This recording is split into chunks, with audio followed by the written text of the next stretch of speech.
pangenot na istorya. Anti-Isnabero asin kampanya kontra mahal na singil sa pamasahe piglunsar kan HPG asin LTFRB Bicol. DepEd nagpagirumdum, dapat voluntaryo sa naan pagpartisipar sa mga Christmas party. Lalaki gadan kan badilon sa Santa Magdalena, Sorsogon. Asin 62 na miyembro kan PNP. Naggraduar na sa Public Safety Officers Candidate Course.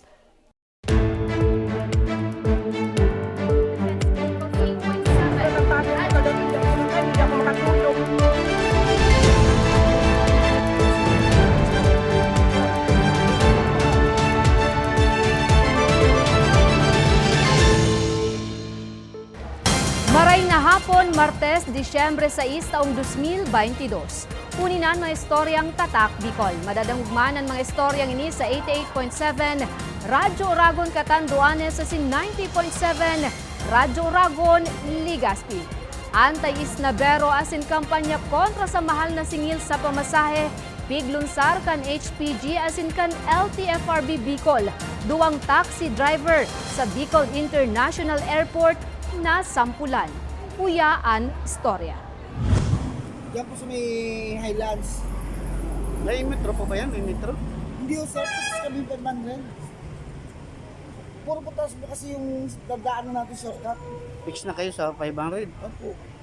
Ini ang naging transaksyon sa pagultanan kan operatiba kan Regional Highway Patrol Unit 5 asin kan sarong taxi driver sa Bicol International Airport sa Alubod, Daraga, Albay alas 10 kasubagong aga. Alagad mayong ideyan ka transaksyon kan operatiba. Nasaro pala nining entrapment operation. Sa video kaya uminabot sa 500 pesos ang singil ka nasabing driver sa nagpapanggap na pasahero kung saan 240 sundo 260 pesos sa naman dapat mapatak ang singil. Nasarong basihan nga ni tikitan inikan otoridad. Apwera sa driver na nakatransaksyon kan PNP sa video. Natikitan man ang driver na inihuli sa mahal man na singil sa pamasahe. Alaga depensa ka ini, mayo sa naman siyang ibang opsyon, kundi lang kawan ang singil sa pamasahe. Huli sa padagos na pag-umento sa presyo kan petrolyo asin ang mahal na toll fee sa nasabing eropuerto. Para naman knock-out namin yung sa gasolina, hindi pa na-adjust yung ano namin, bali yun po nga, naano kong 500 po. Kaya ina-accept ko naman po na nag-overcharging po ako ngayon. Sigun kay Police Lieutenant Colonel Ruel Salvino, Deputy Regional Chief kan Highway Patrol Unit 5 sa Erarum kan pamamayo ni Police Colonel Erwin Rebellion. Parte sa naman inikan sa indang programa na Anti-Isnabero asin campaign against taxi fare outrage na masikad ngunya na Yuletide season. Sa mga taxi drivers po at sa mga public utility vehicles po, lalong-lalo na po ito nga po, taxi drivers, ito po mga UB Express, kahit po yung mga tricycle within Bicol Region, particularly sa Legazpi, Daraga, mataas po silang maningil ng pamasahe, which is violation po yan sa franchise nila.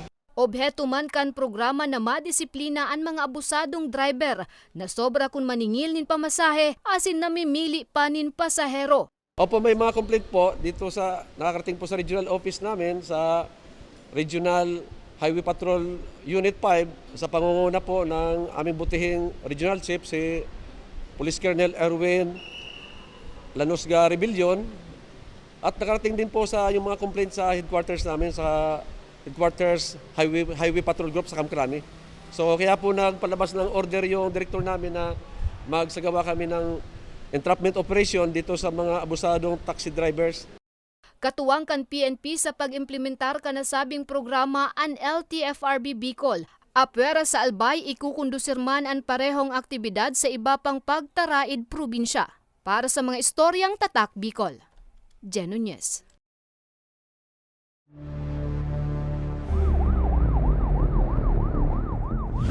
Lalaki gadan kan badilon sa Santa Magdalena, Sorsogon. Selos pigtutukdong motibo sa krimen. Ma-report sila Arnie Miranda. Tulos na binawian in buhay ang sarong lalaki kan badilon sa barangay San Bartolome sa Banwaan kan Santa Magdalena, Sorsogon kan nakaaging Disyembre 1. Binisto ang biktima na si Lolito Fermista, 37 anyos. Base sa investigasyon kan otoridad, alas 9 nin banggi kan basang na sa nasubot na badilon ng biktima. Tama sa payo ang tulos kaining ikinagadan. Bali, sabi po ng witness, kasi yun din yung witness kasi siya din po yun ma'am yung karelasyon dati ng suspect. So base po sa kanya, yung biktima po is mga ka-close friend niya po. Binisto ang sospek na si Antonio Fraga, 55 anyos, asin residente kan Barangay San Juanio. Kasuudma kan dagos ining nagsuko sa otoridad. Sa araw kayo na pangyayari ma'am, nag-continuous pa kami nagkakandak po sa mga information dissemination sa mga barangay para ining mga araw kayo na insidente is maiwasan. So inihikayat mi po nga ni ma'am ang may mga listahan sa mga may list kaya kami ma'am ng mga gun owner na kung saan nagkakandak po kami sa mga uplan katok para isurrender po for the meantime habang ang mga firearms po nila is unregistered. Selos ang pigihiling na motibo sa krimen. Urog ng binadilan biktima mantang kaulay ang dati subuot na karelasyon kan sospek. Sa ngunya, nasa kustodiya na kan otoridad ang sospek na mahampang sa kasong murder. Para sa mga istoryang tatak Bicol, Laorny Miranda. Duwang persona erido sa magkasuway na diskwido sa Masbate. May report si Nomar Corporal. Pigturuangan kang opisyalis kang barangay asin si Diararemo Masbate, ang motoristang ini makaliis na madiskwido ang pigmamanehong motorsiklo sa tinampong saup kang barangay Kawayan Exterior Masbate City, pasado alas 5 ning hapon kan Sabado, Disyembre 3. Bari sa walang bitis asin lugad sa hawak ang sinapo kang biktima, natulos man na naidalagan sa pinakaraning ospital. So pagdating po namin doon, nakita naman namin na nilagyan na nila ng pressure yung wound ng patient. But upon assessment, we found out na meron palang fracture sa left leg yung patient. So we performed splinting po. We put splint sa area na may pilay po ng patient natin. And then nilipat po namin siya sa ambulance ng office namin. Katakod kay ni, pigtungkusan manibabini ang importansya kang pagkakaigwa ng kaaraman sa first aid kang mga opisyal sa barangay na syertong mapapakinabangan ng GAD sa mga siring na emerhensya. Tulong po talaga na-train po namin yung mga barangay sa BLS and first aid. Kasi po, syempre po, medyo malayo po yung sentro namin, no? Yung opisina namin sa Aklan and Coastal Barangay. Kaya maganda po na na-train po namin sila para po pagdating namin doon, reassessment na lang po kami and then for transport na lang po namin yung patient. Kan parehong aldaw sa Mobo Masbate, pigaragapan man ang sarong babayi na nadiskwido sa tinampong sakop kang barangay Marintok pasado alas 6 ning hapon. Suminapo ang biktima ning seryosong lugad sa walang tuhod, asin lugad sa pandok, na tulos na naidalagan sa Provincial Health Office. Sigun sa MDRRMO, dakula ng gadang posibilidad na madugangan pa ang mga diskwido ngunya na bulan ng Disyembre. Urog pang wala tuunan naman ng mga selebrasyon, katakod kang Kapaskuhan. Kaya patanid kay ni, maging rigmat pirme, nga ni makalikay sa diskwido. Para sa mga istoryang tatak Bicol, Nomer Corporal. DepEd nagpagirumdum, dapat voluntaryo sanaan pagpartisipar sa Christmas party. Asin 62 na miyembro kan PNP, naggraduar na sa Public Safety Officers Candidate Course. Yan na siniba pang bareta sa samuyang pagbabalik. Tucked away in the province of Albay, known for its perfectly shaped Mayon volcano, Misibis Bay Resort, a locally owned 5-hectare private island resort. The resort is ready for all those looking to balance tranquility and adventure. This tropical destination is where guests can either choose to relax under the palm trees or have an adventure under the sun. It features modern and luxurious rooms and villas, recreational facilities, and sophisticated services.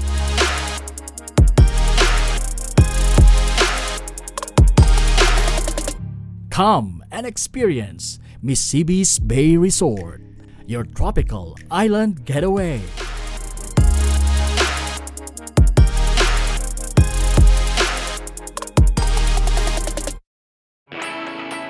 Naghahanap ka ba ng trabaho? Marunong ka bang mag-shoot ng video? Mag-edit? Magaling ka ba sa social media? Willing ka bang matuto? Graduate ng journalism o may alam na sa media? Apply na dahil naghahanap kami ng videographers para sa Camarines Norte, Sorsogon, Camarines Sur, Catanduanes at Masbate. Ipadala ang inyong resume sa actioncallcenter@gmail.com at maging pinakabagong miyembro ng aming team. Tara na! Apply na!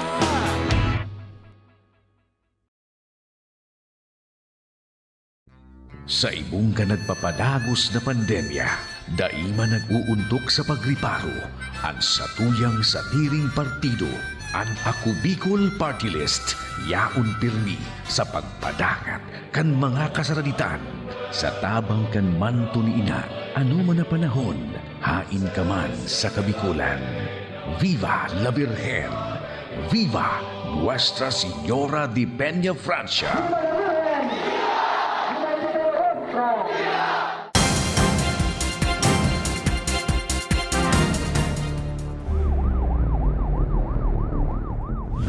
Nagbabalik ang Ako Bicol Online TV.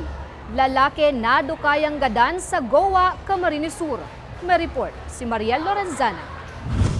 Alas 2 din maagahon kan Disyembre 4, nako ang mayo ng buhay sa Sitio Palayan, Barangay Lamon, Goa, Camarines Sur, ang 30 anyos sa si Rolando Romero na residente man kan nasabing barangay. Sigon kay Police Major Rodolfo Borromeo kan Goa Municipal Police Station, voluntaryo man na nagsumitir kan sa iyang sadiri sa saindang hepatura ang sospek sa panggagadan kay Romero, na binistong si Jeric Aquino de Lorio, 22 anyos as in residente kan Purok 5 kan parehong barangay, kaibaan sa indang punong barangay asin sa iyang magurang.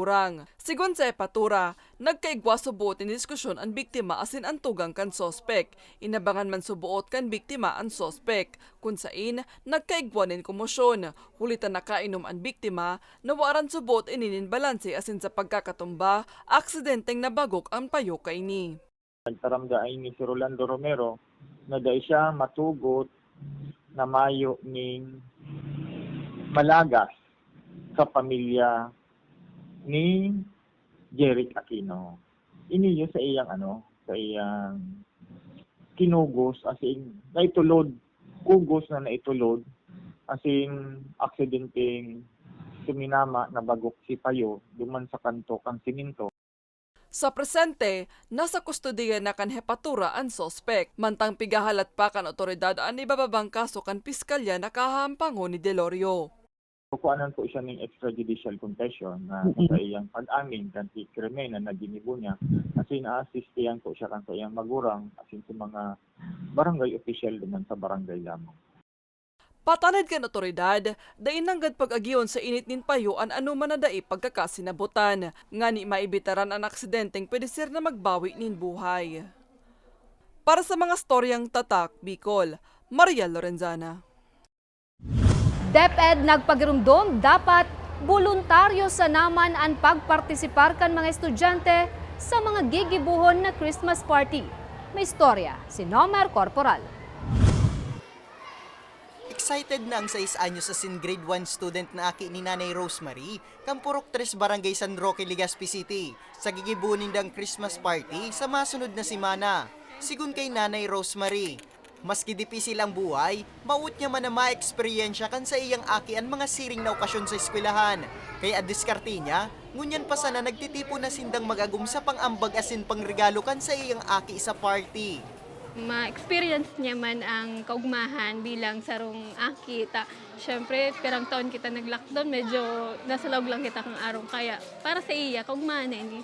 Driver lang kaya agum ko. Kaya kung talaga magpasayro talaga, magdakulan tao sa makakatipon man kami, pero ngunyan day pa kayo. Sigun sa paratokdong si Jasmine Torrefranca, kan San Roque Elementary School, antes pa man sinda magdesidir na magkondukta ning Christmas party. Nagkaigwa muna da sinda ning pag-urulay kan mga magurang kan sa iyang estudyante kung pabor sa party. Aminado man siya na may nagkapirang magurang ang nagsayuman na magbale. Alagad inako na sa nakang ibang magurang na may kaya, nga nida makabali ang gabos na estudyante. Kaya lang hindi nga kayang bayaran ng magulang. So ang ginagawa ko is actually, pinagkakasya ko na lang yung kung ano yung makakontribute namin para lahat ay makasali. Paliwanag man kang DepEd Bicol, Bako mandatoryo ang pagbalikan mga estudyante sa Christmas party kung saan inang nakapalaog sa DepEd Order 052 Series of 2022 na pirmado ni Vice Presidente Sara Duterte kan Biyernes, Disyembre 2. Nakasaado man na ang pag-join or ang pagkandaki mga Christmas party should voluntary lang, should only be voluntary. So, hindi siya mandatory, hindi compulsory, hindi siya gagawing requirement ng mga school as part of academic requirements. Pangapodan man kang ahensya, sa mga eskwela na maut magkondukta ng Christmas party, hinakay po ang simpleng selebrasyon sa naman dapat. Sabi nga ni sa DepEd Order, simple yet meaningful Christmas parties. Magtipid na muna dipisil pa din ang panahon. Sa ibong kaini, ugma man ng departamento, ulit apig tutugutan na liwat ang mga siring na okasyon. Mientras tanto, pigbiklad man kang departamento, naros 90% naman sa mga pampublikong eskwelahan sa reyon ang nag-iimplementar kang face-to-face classes. Para sa mga istoryang tatak Bicol, Numer Corporal. 72 na miyembro kan PNP naggraduar na sa Public Safety Officers Candidate Course. Detalye sa report nila Arnie Miranda. As an ending. So, eto na, yung pinaka-hintay natin. Panibagong trayumfo para kay Police Executive Master Sergeant Marlon Chamson kan Regional Civil Security Unit 5 ang pagkakagraduar niya sa Public Safety Officers Candidate Course na pigo-presir kan Regional Training Center 5 sa Campo General Simeon Ola. Istorya ni Chamson, 11 bulan man na nagdurar ang sa indang pagklase sa nasabing kurso. Kasubagong aga, kandagos na sindang makagraduar. Para mag-upgrade kita ng mga kaaraman. Kasi ang police service kay Puan dapat palagi kang updated. Tapos dapat permi nag-eskwela kasi para sa mga madagdaganan kaaraman. Si Chamson man ang top 1 sa indang klase na inapod na Class 2021-01 masikap o maasang senior na may integridad kaagapay ng pamayanan. Malaog sa pagpulis, kay Puan, i-prepare rin dahil sa diri ninda. Bako pasil ang trabahong pulis. Nyaunan mga uncertainties. Tapos kay Puan mo talaga ang continuous na pag-schooling. Sigun kay Training Executive Senior Police Officer asin Chief Tactics kan Regional Training Center 5 kan Campo Simeon Ola na si Police Chief Master Sergeant Ryan Lienaresas, total na 62 na graduates sa nasambit na kurso ang sa inda naman na naprodusir. Apat may kabangang bulan o 720 oras sa nakuta ipapasa irarom sa nasabing kurso ang mga kabaling student police. Alagad hulikan kasiribotan ka nakaaging perilian asin suspensyon sa klase o minabot ininin 11 bulan. Bali itong tinatawag na PSOCC, ito yung requirements nila for promotion na maging member ng Corps of Officers. Bali after ng graduation, after this, sila ay mag-file ng promotion for this coming year para maging full-fledged police lieutenant. Blended learning ang naging sistema kan pagklase kan kapulisan, kung saan online classes ang sa indang academic works, mantang face-to-face naman ang non-academic works siring kan practical exercises. Good luck sa kanilang panibagong journey. Sila ay babalik sa kanilang unit. Then, good luck sa kanilang upcoming promotion. Dahil after ng promotion, sabi ko nga kanina, magiging member sila ng Corps of Officers. Laom na sana ni Lienaresas na lugod makatabang ang padagos na pagklase kan kapulisan sa pagtaopanin mas maray na serbisyo sa publiko. Para sa mga istoryang tatak Bicol, Arnie Miranda. Asinyanan katripunan kan mga istoryang tatak Bicol. Abangan sa nagpapadagos na quarterfinals kan na Bicol Cup, Legazpi versus Libon, alas 7 banggis sa Albay Astrodome. Madadalan manindo live digdi sa Samuyang Facebook page. 19 Dias Lasana, Pasko na. Ako si Jen Nunez. Salamat.